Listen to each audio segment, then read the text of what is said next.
Kali ini, Kreasin Kisah Horor mempersembahkan sebuah kisah.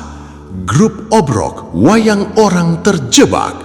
Topeng Bertuah membuka gerbang dunia lain.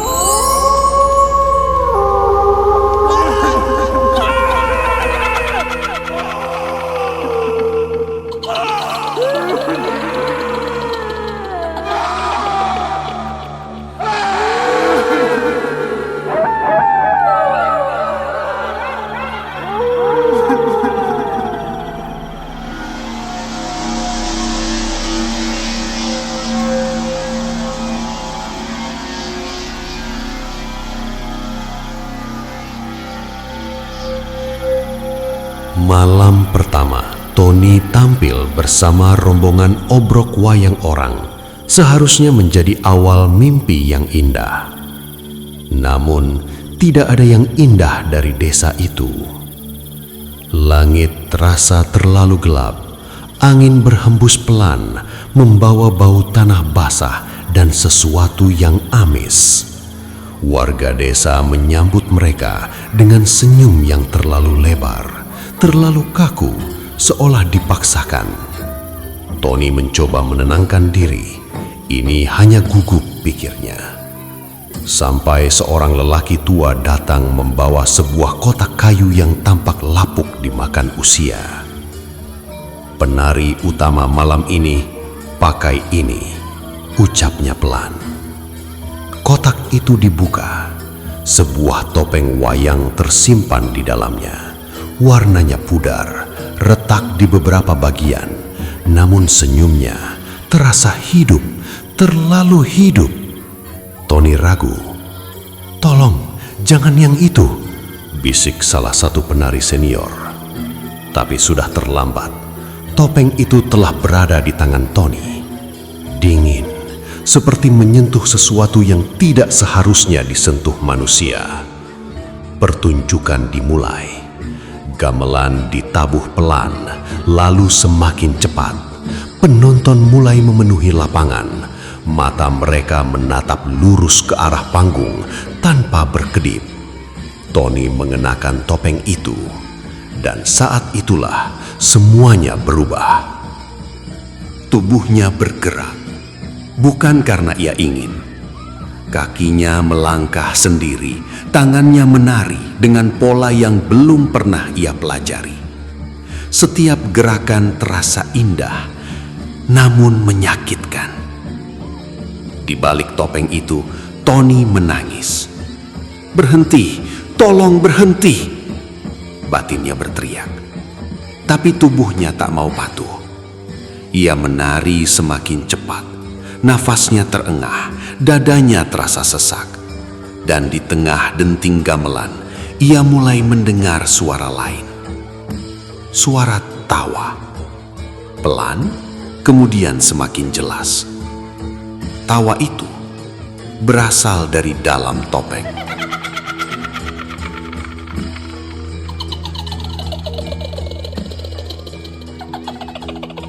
Pertunjukan berakhir dengan tepuk tangan panjang.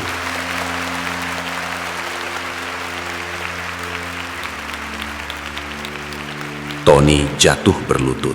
Tangannya langsung meraih topeng itu, berusaha melepasnya. Namun, topeng itu tidak bergerak. Ia menarik lebih keras. "Lepasin! Tolong! Sakit!" suaranya bergetar. Dua orang temannya mencoba membantu. Tapi saat mereka menarik, Tony menjerit.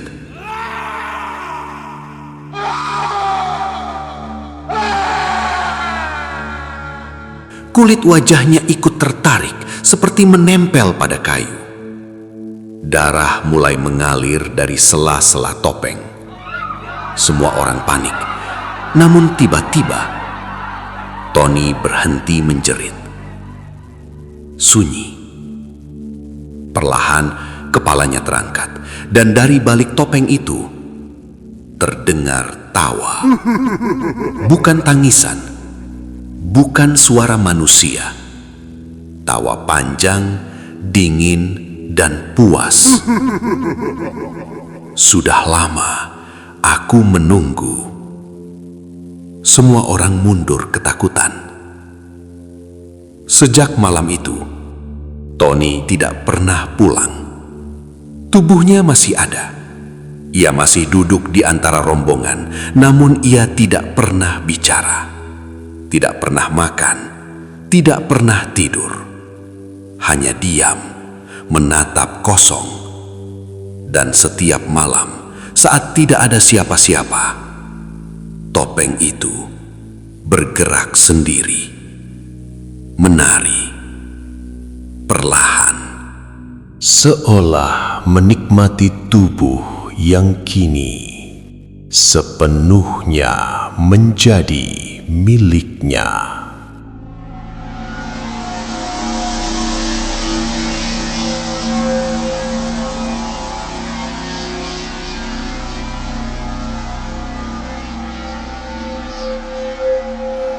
Perjalanan menuju desa itu terasa salah sejak awal. Jalanan sempit, gelap, dan sunyi. Tidak ada lampu, tidak ada suara hewan. Bahkan angin pun terasa berhenti. "Yakin ini ada desanya?" tanya salah satu penari. Tidak ada yang menjawab. Namun saat mereka sampai, desa itu sudah ramai. Warga berkumpul, lampu-lampu menyala, panggung sudah disiapkan. Seolah mereka memang sudah ditunggu. Persiapan berjalan seperti biasa. Namun ada satu hal kecil yang terasa mengganggu. Jumlah kostum yang disiapkan lebih banyak dari jumlah penari. "Siapa yang nambah?" tanya pimpinan. Semua menggeleng. Mereka mengabaikannya sampai seseorang melihat sosok itu. Seorang penari berdiri di sudut ruangan. Diam. Sudah mengenakan kostum lengkap. Topeng putih polos menutupi wajahnya. "Dia siapa?" bisik seseorang. Tidak ada yang menjawab. Tak ada yang merasa mengenalnya. Namun entah kenapa, tidak ada yang berani mendekat. Pertunjukan dimulai. Satu persatu penari naik ke panggung. Dan penari itu ikut masuk. Tidak ada yang menghentikan. Ia langsung menari. Gerakannya halus, lembut, tapi terlalu sempurna. Tidak ada kesalahan, tidak ada jeda. Seolah ia bukan manusia. Penonton terdiam. Sunyi.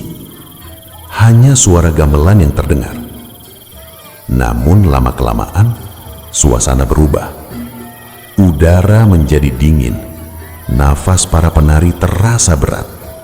Beberapa mulai kehilangan ritme.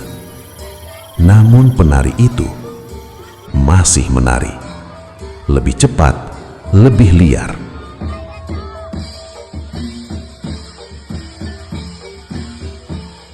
Salah satu penari mencoba mendekat. Perlahan, ia meraih topeng putih itu. "Jangan," bisik seseorang. Namun sudah terlambat. Topeng itu terlepas, dan saat itulah semua melihatnya.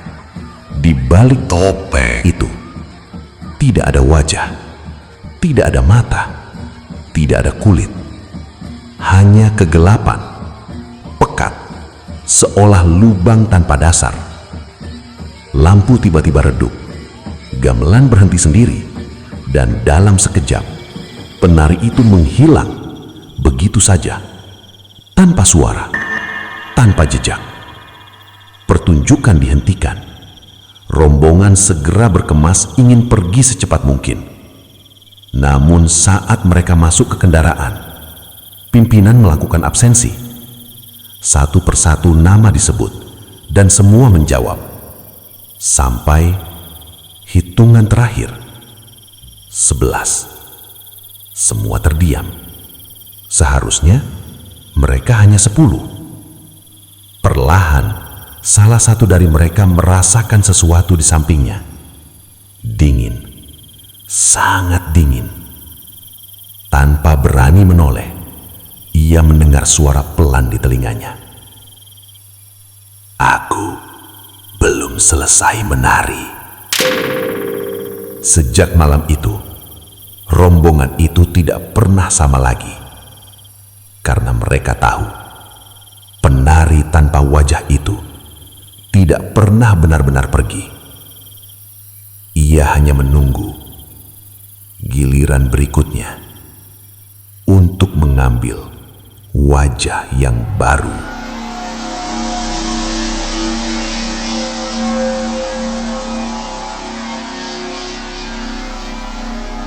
Sejak bergabung dengan rombongan Obrok Wayang Orang, Nono dikenal sebagai penabuh gamelan paling tenang.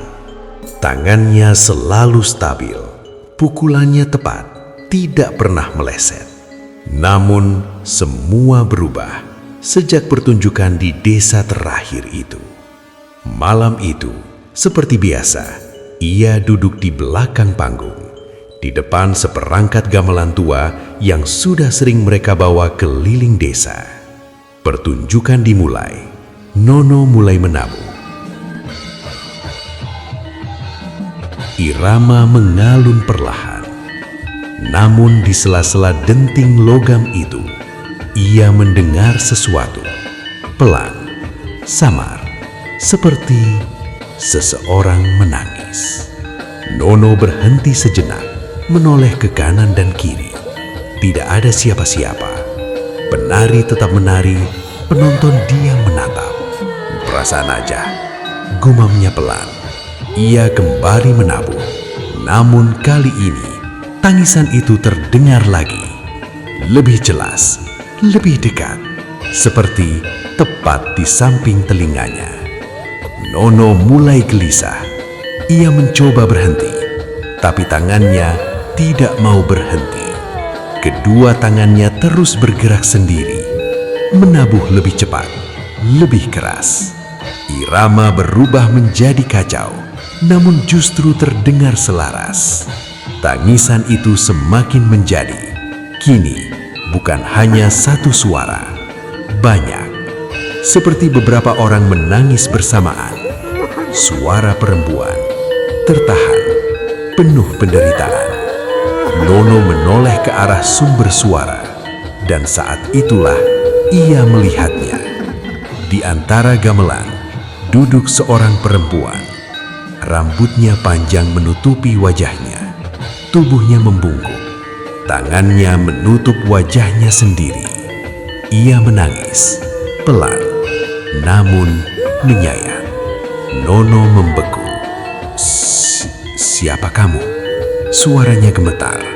Perempuan itu tidak menjawab, namun tangisannya berubah menjadi lebih keras, lebih dalam, seperti menahan sakit yang tak tertahankan. Dan tiba-tiba ia mengangkat wajahnya. Perlahan, Nono terkejut. Wajah perempuan itu hancur, seperti pernah dipukul, disayat, atau dihancurkan.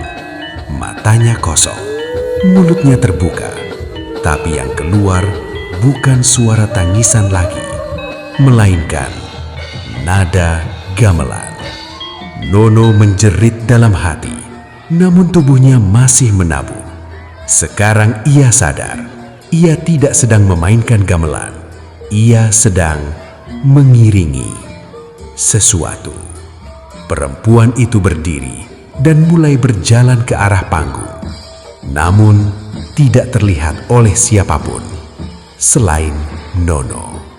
Saat ia melangkah, setiap pijakan diikuti suara denting gamelan. Seolah tubuhnya adalah bagian dari musik itu sendiri. Penari di panggung mulai bergerak aneh. Gerakan mereka kaku, tidak sinkron. Beberapa terlihat seperti dipaksa. Dan saat perempuan itu naik ke panggung, semua lampu meredup, tangisan berubah menjadi tawa, dan gamelan masih terus berbunyi, tanpa henti, tanpa pemain.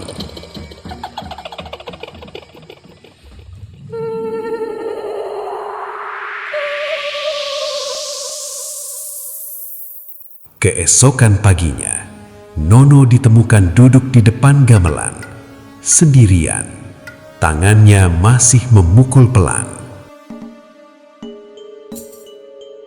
Namun wajahnya kosong, matanya sembab, dan dari mulutnya keluar suara tangisan perempuan. Sejak malam itu, setiap kali gamelan dimainkan, tangisan itu selalu ikut terdengar.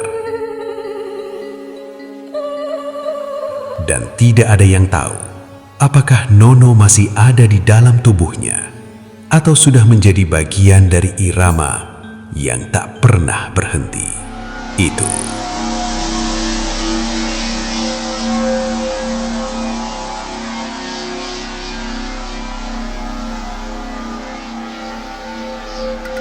perjalanan menuju desa itu terasa terlalu sunyi. Tidak ada suara jangkrik, tidak ada angin, hanya deru kendaraan dan napas para anggota rombongan yang mulai terasa berat. "Ini desa apa sih?" bisik seorang penari. Tidak ada yang tahu. Undangan datang tiba-tiba, tanpa nama jelas, tanpa kontak, hanya lokasi dan janji bayaran besar. Saat mereka tiba, desa itu sudah siap. Lampu menyala, panggung berdiri, dan warga sudah duduk rapi, menunggu. Tapi ada yang aneh. Tidak ada suara, tidak ada percakapan, tidak ada anak-anak berlari. Semua diam, menatap ke arah panggung, tanpa berkedip. Pertunjukan dimulai, penari naik, gamelan berbunyi. Semua berjalan seperti biasa.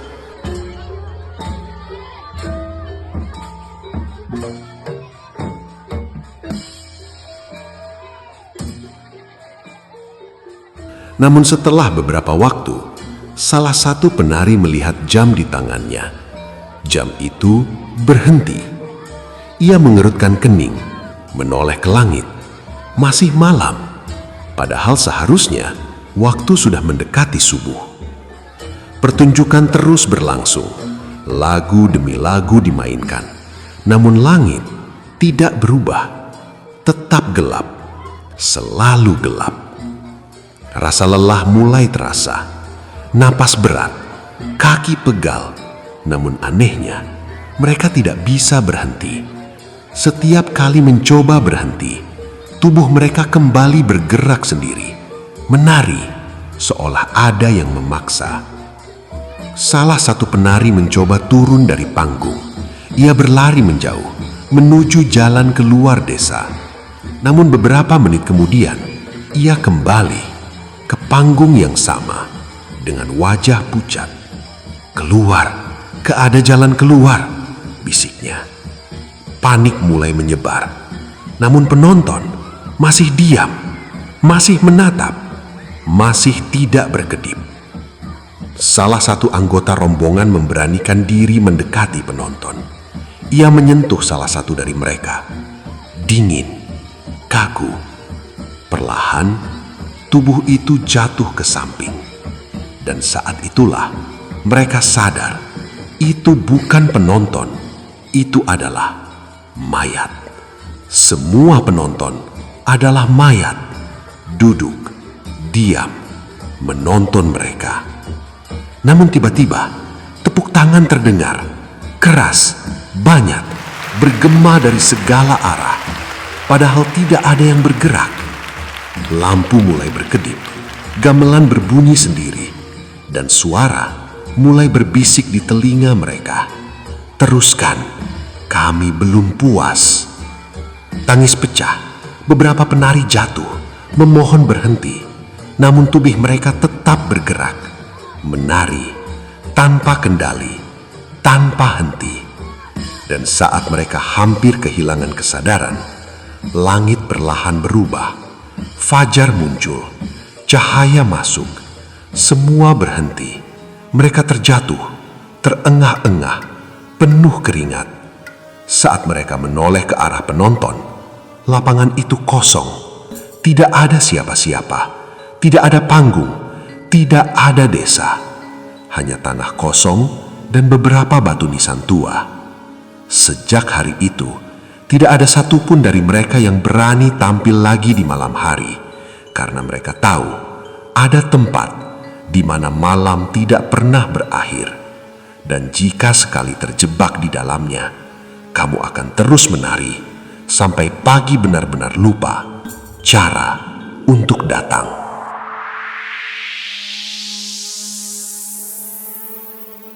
Sebelum kita lanjut ke cerita, sebelumnya saya ucapkan terima kasih yang sebesar-besarnya untuk Anda yang sudah mampir dan mendengar kisah-kisah misteri di channel Kreasin Kisah Horor.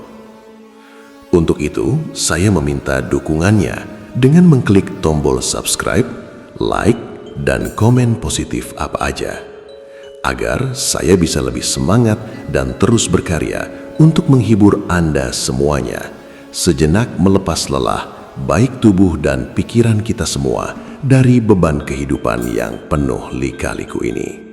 Saling semangat, saling menghibur, dan saling membantu. Terima kasih.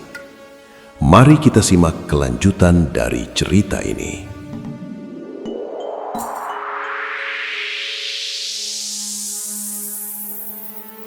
Semua bermula dari sebuah tawaran.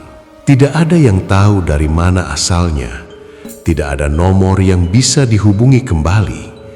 Hanya sebuah pesan singkat yang diterima pimpinan rombongan, berisi lokasi, waktu, dan jumlah bayaran yang tidak masuk akal besarnya.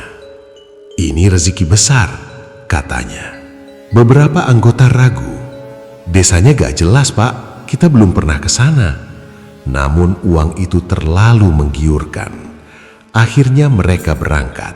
Perjalanan terasa aneh sejak awal. Jalanan yang mereka lewati seperti tidak pernah berakhir. Kabut tipis turun perlahan, menutupi pandangan. Bahkan GPS pun tidak berfungsi. Namun saat mereka tiba, desa itu sudah siap. Lampu-lampu tergantung rapi, panggung berdiri megah, dan di tengah lapangan telah tersusun sesaji. Namun tidak ada satupun warga yang terlihat jelas. Hanya bayangan, siluet, seperti berdiri tapi tidak sepenuhnya ada. Main saja, bisik pimpinan. Pertunjukan dimulai. Gamelan ditabuh. Penari mulai bergerak. Namun sejak awal suasana sudah terasa salah. Tidak ada suara tepuk tangan, tidak ada sorakan, hanya sunyi. Sunyi yang terlalu dalam. Seolah mereka tampil untuk sesuatu yang tidak ingin terdengar. Pertunjukan selesai tanpa satupun respons. Namun tiba-tiba di tengah panggung muncul tumpukan uang, banyak, lebih dari yang dijanjikan. Semua terdiam, tidak ada yang mengambilnya, sampai pimpinan maju dan meraihnya. Sudah, kita pulang, katanya. Malam itu mereka pergi dengan perasaan campur aduk. Namun keanehan baru dimulai setelah itu. Keesokan harinya, salah satu anggota jatuh sakit, demam tinggi, mengigau. Balikin, balikin, katanya berulang kali. 2 hari kemudian, ia meninggal. Semua mengira itu kebetulan, sampai satu persatu mulai mengalami hal yang sama. Sakit, mengigau, dan selalu mengucapkan kalimat yang sama. Janji harus dibayar. Malam demi malam, suara gamelan mulai terdengar sendiri, padahal tidak ada yang memainkan.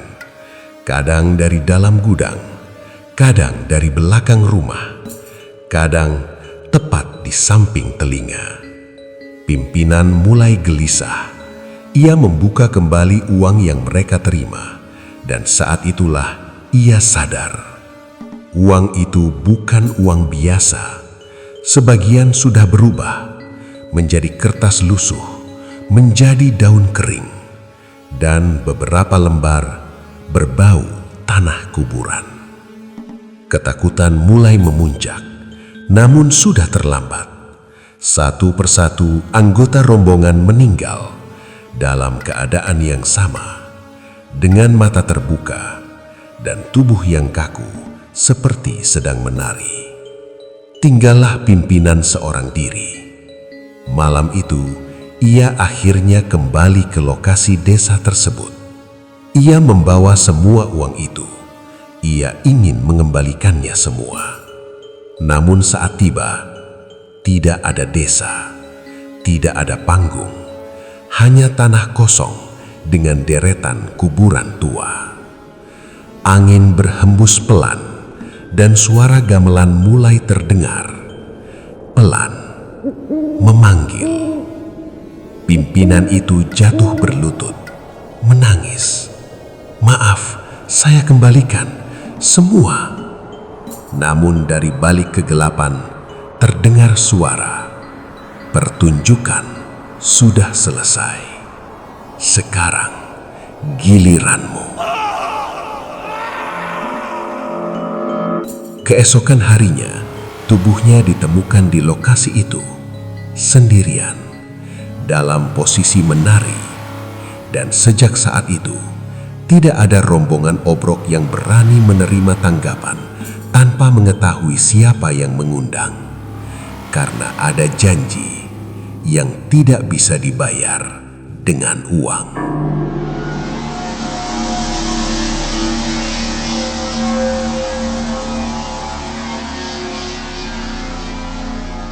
Naila adalah penari paling ceria di rombongan.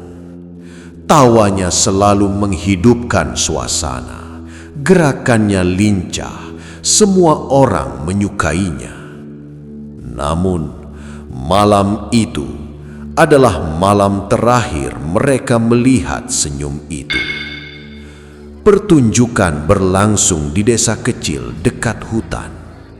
Seperti biasa, warga berkumpul, gamelan berbunyi, lampu menerangi panggung. Naila tampil memukau. Gerakannya sempurna. Namun di tengah pertunjukan ada yang berubah. Tatapannya kosong, senyumnya hilang, dan langkahnya mulai menjauh dari pola tari. "Naila," bisik temannya. Namun Naila tidak mendengar. Ia terus menari, pelan, lalu berbalik dan berjalan turun dari panggung menuju arah hutan, tanpa suara, tanpa ragu. Beberapa orang mencoba mengejar, namun langkah Naila terlalu cepat, dan anehnya, semakin dikejar, semakin jauh, seolah hutan itu menelannya. Malam itu, pencarian dilakukan, namun Naila tidak ditemukan. Hanya satu hal yang tertinggal, maskernya tergeletak di bawah pohon besar, masih hangat seolah baru saja dilepas. Hari berganti, minggu berlalu, namun Naila tidak pernah kembali. Sampai suatu malam, salah satu anggota rombongan mendengar suara gamelan dari arah hutan. Ia mengikuti suara itu, pelan, hati-hati, dan di antara pepohonan ia melihat sesuatu. Seseorang sedang menari di tengah kegelapan, sendirian. Saat ia mendekat, ia melihat wajah itu, Naila, namun bukan Naila yang ia kenal. Matanya kosong, kulitnya pucat, dan gerakannya tidak manusiawi. "Naila, pulang, kita pulang," katanya pelan. Namun Naila tidak berhenti. Ia terus menari, lebih cepat, lebih liar.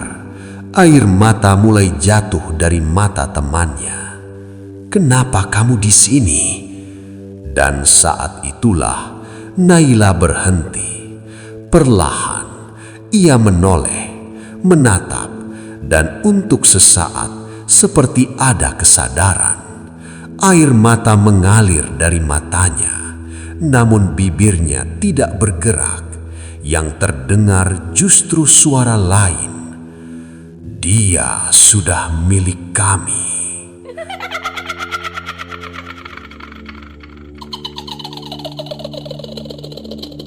Angin berhembus kencang, lampu senter padam, dan dalam sekejap Naila menghilang bersama suara gamelan. Sejak malam itu, beberapa orang mengaku pernah melihatnya di pinggir hutan, di tengah kabut, menari sendirian, menunggu seolah masih berharap ada seseorang yang datang untuk membawanya pulang. Namun, semua orang tahu tidak semua yang hilang bisa kembali, dan tidak semua panggung berada di dunia manusia.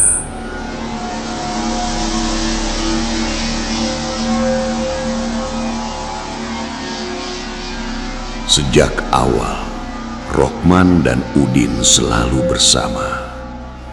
Masuk rombongan obrok di waktu yang sama, latihan bersama, bahkan tidur pun sering berdampingan di perjalanan panjang antar desa. Bagi mereka, panggung bukan sekedar tempat menari, tapi tempat bertahan hidup. Namun malam itu, semuanya berubah. Pertunjukan diadakan di desa yang cukup ramai. Lampu terang, penonton penuh. Tidak ada yang mencurigakan. Setidaknya, sampai pertunjukan dimulai. Rokman dan Udin tampil dalam satu adegan. Gerakan mereka selaras seperti biasanya. Namun beberapa menit kemudian, Rokman mulai merasa sesuatu yang aneh dari sahabatnya. Langkah Udin terlalu cepat, nafasnya tidak teratur, dan yang paling membuat Rokman merinding, Udin tidak berkedip. "Din, pelan," bisik Rokman di sela gerakan. Tidak ada respons. Gerakan Udin semakin liar, tidak mengikuti irama. Namun anehnya, gamelan justru mengikuti gerakannya. Semakin cepat, semakin keras. Penonton mulai gelisah. Beberapa berdiri, namun tidak ada yang berani menghentikan. Rokman mencoba mendekat. Ia meraih tangan Udin. Dingin, sangat dingin. "Din, ini aku, Rokman." Suaranya bergetar. Tiba-tiba Udin berhenti, diam, lalu perlahan menoleh. Tatapannya kosong, namun dari sudut matanya air mata mengalir. "Pergi," bisiknya sangat pelan. Rokman membeku. "Apa?" "Pergi sebelum aku nyakitin kamu." Suara itu terdengar seperti ditahan, seperti bukan sepenuhnya milik Udin. Rokman menggeleng. "Gue gak bakal ninggalin lo." Namun tiba-tiba tubuh Udin bergerak lagi, lebih cepat, lebih brutal. Ia mendorong Rokman hingga terjatuh. Penonton mulai panik, namun Udin terus menari. Kakinya menghantak keras ke tanah, tangannya bergerak tidak wajar, seperti dipelintir. Dan di tengah tarian itu, ia menangis, tangisan seorang sahabat yang terjebak di dalam tubuhnya sendiri. Rokman bangkit, ia berlari mendekat lagi. "Udin, stop!" Namun saat ia hampir menyentuh, Udin mencerit, jeritan panjang, penuh sakit. tubuhnya bergetar hebat dan dengan satu gerakan terakhir, ia jatuh keras.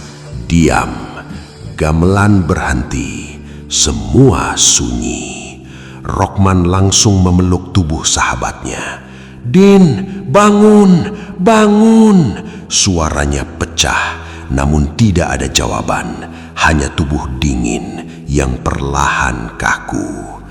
Air mata Rokman jatuh tanpa henti. Malam itu, ia kehilangan sahabatnya. Namun yang paling menghancurkan adalah saat ia menyadari sesuatu. Di wajah Udin masih ada senyum tipis, seperti seseorang yang akhirnya bebas.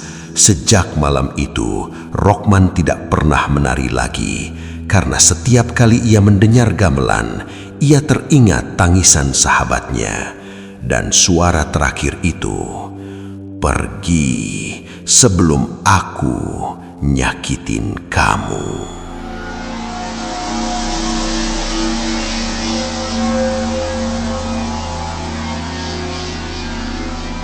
Malam itu terasa normal. Desa kecil itu terlihat hidup.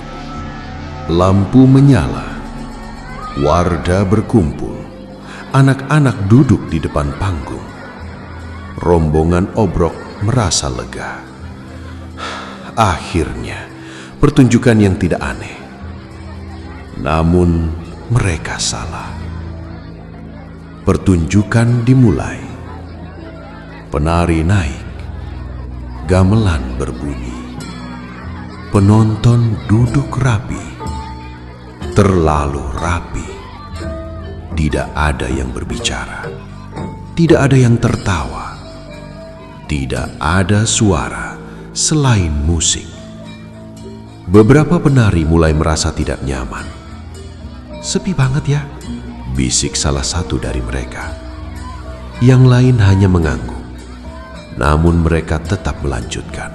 Sampai salah satu penari, Rizky, merasa sesuatu yang aneh. Ia melihat seorang penonton di barisan depan. Seorang bapak tua. Sejak awal, tidak bergerak, tidak berkedip, tidak berubah posisi. Rizky mencoba fokus menari, namun rasa penasaran mengganggu. Di sela gerakan, ia mendekat ke pinggir panggung. Matanya tidak lepas dari pria tua itu. Dan saat ia semakin dekat, ia melihat sesuatu. Kulit pria itu pucat. Bukan pucat biasa. Pucat seperti tidak ada darah. Pertunjukan masih berjalan. Namun rasa takut mulai menyebar. Beberapa penari lain juga mulai menyadari hal yang sama. Semua penonton tidak bergerak, tidak berkedip, tidak bernafas. Gamelan masih berbunyi, namun kini terdengar aneh, seperti menggema dari tempat yang jauh. Rizky akhirnya memberanikan diri. Ia turun dari panggung. Langkahnya pelan, mendekati pria tua itu. "Pak," panggilnya. Tidak ada jawaban. Dengan tangan gemetar, ia menyentuh bahu pria itu. Dingin, kaku. Tubuh itu langsung jatuh ke samping. Dan saat itulah semua orang melihat mata pria itu kosong, kulitnya kaku, dan bau busuk mulai tercium. "Mayat!" teriak seseorang. Panik meledak. Namun saat mereka menoleh ke arah penonton lain, semua sama. Semua adalah mayat. Duduk, diam, menonton. Penari mulai berteriak. Beberapa jatuh. Beberapa mencoba lari. Namun tiba-tiba tepuk tangan terdengar. Keras, serentak. Namun tidak ada yang bergerak. Suara itu datang dari segala arah. Dari belakang, dari atas, dari kegelapan.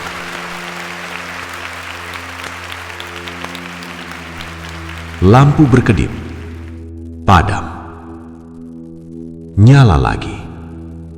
Dan saat cahaya kembali, semua mayat itu menghadap ke arah panggung. Padahal sebelumnya tidak. Rizky jatuh terduduk. Air matanya keluar. Ini? Apa ini? Suara gamelan berhenti. Sunyi. Lalu terdengar bisikan. Lanjutkan. Pertunjukan belum selesai. Tubuh para penari tiba-tiba terasa berat. Kaki mereka bergerak sendiri. Naik ke panggung. Menari lagi. Dengan air mata. Dengan rasa takut yang menghancurkan. Mereka menari untuk penonton yang sudah mati. Dan tepuk tangan itu terus terdengar. Sampai akhirnya pagi datang. Cahaya matahari masuk dan semua hilang. Tidak ada penonton. Tidak ada mayat. Hanya lapangan kosong. Namun satu hal yang tidak pernah hilang adalah suara tepuk tangan itu. Karena sampai sekarang, beberapa anggota rombongan masih sering mendengarnya. Di malam hari, saat tidak ada siapa-siapa, seolah para penonton itu masih menunggu pertunjukan berikutnya.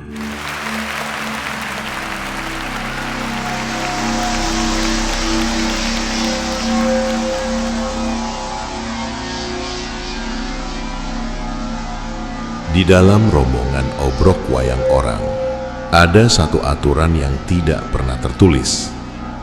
Jangan pernah memakai topeng lama tanpa izin. Namun Gilang tidak percaya. Baginya, semua itu hanya cerita untuk menakut-nakuti penari baru.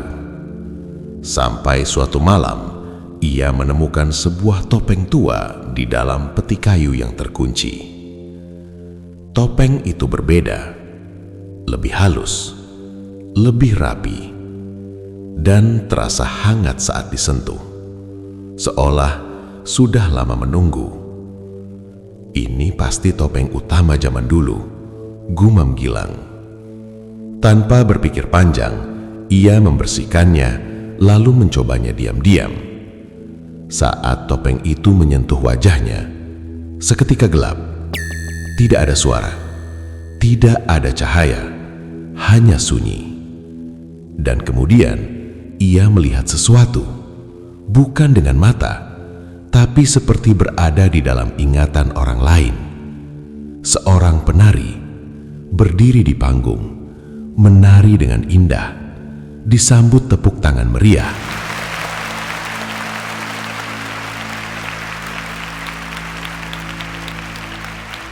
Namun malam itu, ia tidak pernah turun dari panggung.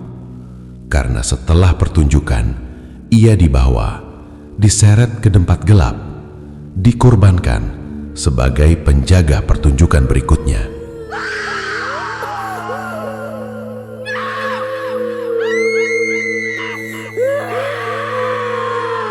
Gilang terhempas kembali ke dunia nyata. Nafasnya memburu, jantungnya berdegup kencang. Ini mimpi, bisiknya. Namun sejak malam itu, mimpi-mimpi itu tidak berhenti. Setiap kali ia tidur, ia menjadi orang lain, penari-penari lama, yang mati, yang hilang, yang tidak pernah pulang.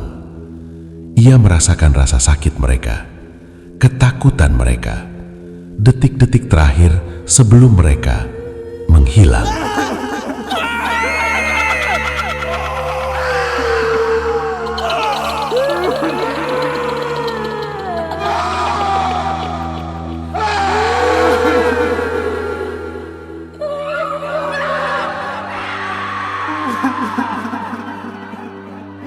Gilang mulai berubah.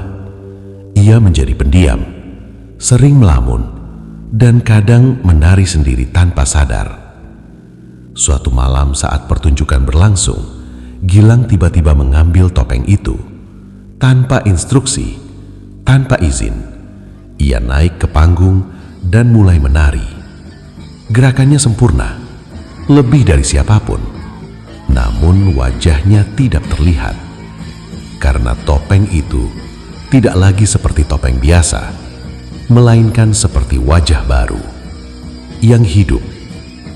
Penari lain mencoba menghentikan, namun tubuh Gilang tidak bisa disentuh, seolah ada sesuatu yang melindunginya. Gamelan berbunyi sendiri, penonton terdiam, dan saat puncak tarian, Gilang berhenti. Perlahan, ia membuka topeng itu, dan semua yang melihatnya membeku. Di balik topeng itu tidak ada Gilang. Wajahnya hilang, digantikan oleh wajah-wajah lain.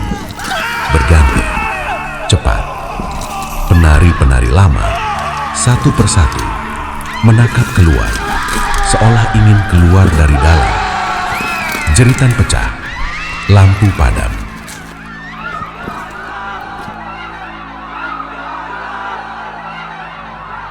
Dan saat semuanya kembali terang, Gilang hilang.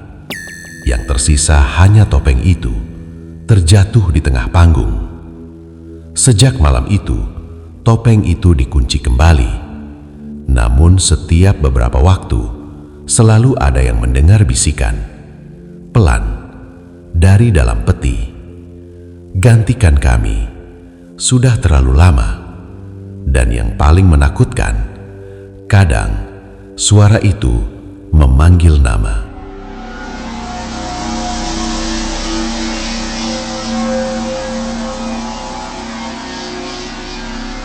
Tidak semua panggung dibuat untuk manusia, dan rombongan itu terlambat menyadarinya. Malam itu, mereka menerima tanggupan yang aneh.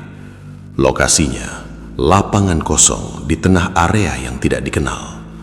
Tidak ada rumah, tidak ada lampu, hanya tanah luas dan kabut tipis yang menggantung rendah.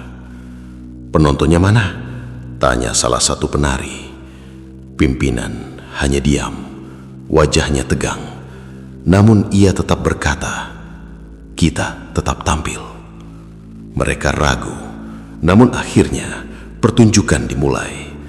Gamelan ditabuh, pelan, menggema aneh di ruang kosong.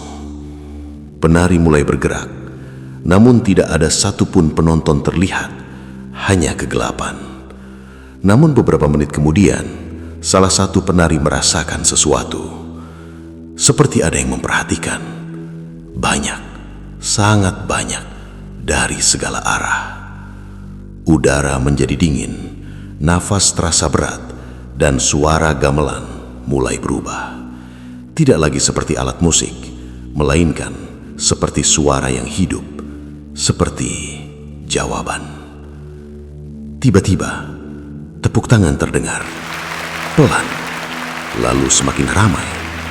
Padahal tidak ada siapa-siapa. Beberapa penari mulai menangis, namun tubuh mereka tetap menari. Tidak bisa berhenti, tidak bisa lari, seolah ada sesuatu yang menahan mereka di tempat. Kabut mulai bergerak, perlahan membentuk siluet. Banyak, ratusan, berdiri mengelilingi mereka, menonton. Tanpa wajah, tanpa bentuk jelas, namun terasa nyata, sangat nyata. Jangan lihat, bisik seseorang. Namun sudah terlambat. Salah satu penari menoleh. Dan saat matanya bertemu dengan salah satu sosok itu, ia menjerit. Tubuhnya langsung kaku dan perlahan jatuh. Tapi tidak ke tanah. Ia berhenti di udara, seolah ditahan. Kemudian ditarik masuk ke dalam kabut, hilang tanpa sisa. Panik pecah, namun satu persatu hal yang sama terjadi. Penari menghilang, ditarik, diserap, masuk ke dunia yang tidak terlihat.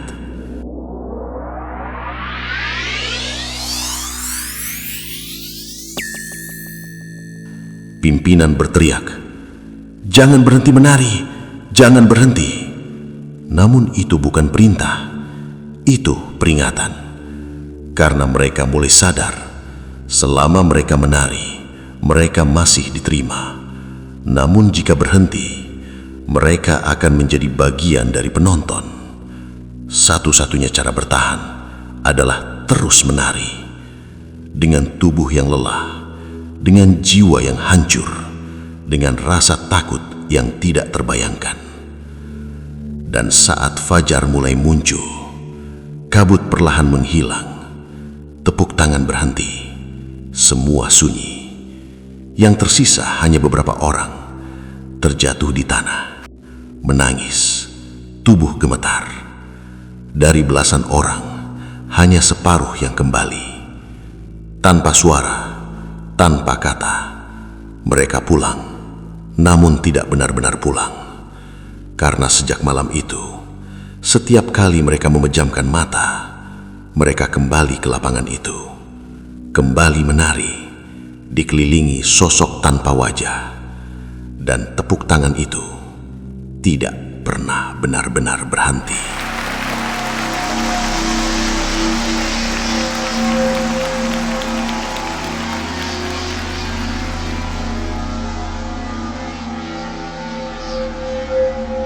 Kadang yang terlihat hanya hiburan bisa menyimpan sesuatu yang lebih dalam, bukan untuk ditakuti, tapi untuk diingat bahwa tidak semua hal boleh kita sentuh, tidak semua batas boleh kita langgar, dan tidak semua yang hilang bisa kembali.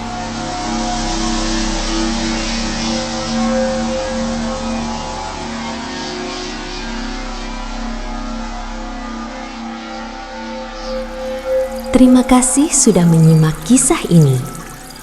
Di balik setiap cerita yang kita dengar hari ini, ada satu hal yang perlu kita pahami. Bahwa rasa takut seringkali bukan berasal dari apa yang ada di luar sana, melainkan dari dalam diri kita sendiri. Bayangan, suara, dan kisah-kisah yang menyeramkan bisa menjadi nyata hanya karena pikiran kita memberi mereka bentuk. Semakin kita takut, semakin besar pula kekuatan yang kita berikan pada hal-hal yang sebenarnya belum tentu nyata. Karena itu, jangan biarkan rasa takut menguasai diri. Jangan sampai energi kita habis hanya karena membayangkan sesuatu yang belum tentu ada. Sebagai manusia, kita adalah makhluk ciptaan Allah yang paling sempurna. Kesempurnaan itu terletak pada akal dan pikiran yang diberikan kepada kita untuk membedakan mana yang nyata dan mana yang hanya ilusi.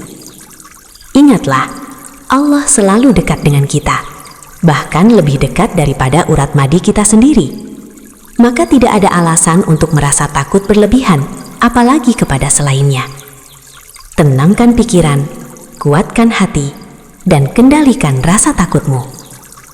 Karena sejatinya, yang paling berkuasa atas dirimu adalah dirimu sendiri dengan izin Allah SWT. Dukung terus channel Kresin Kisah Horor untuk terus berkarya. Jangan lupa like, komen, dan subscribe.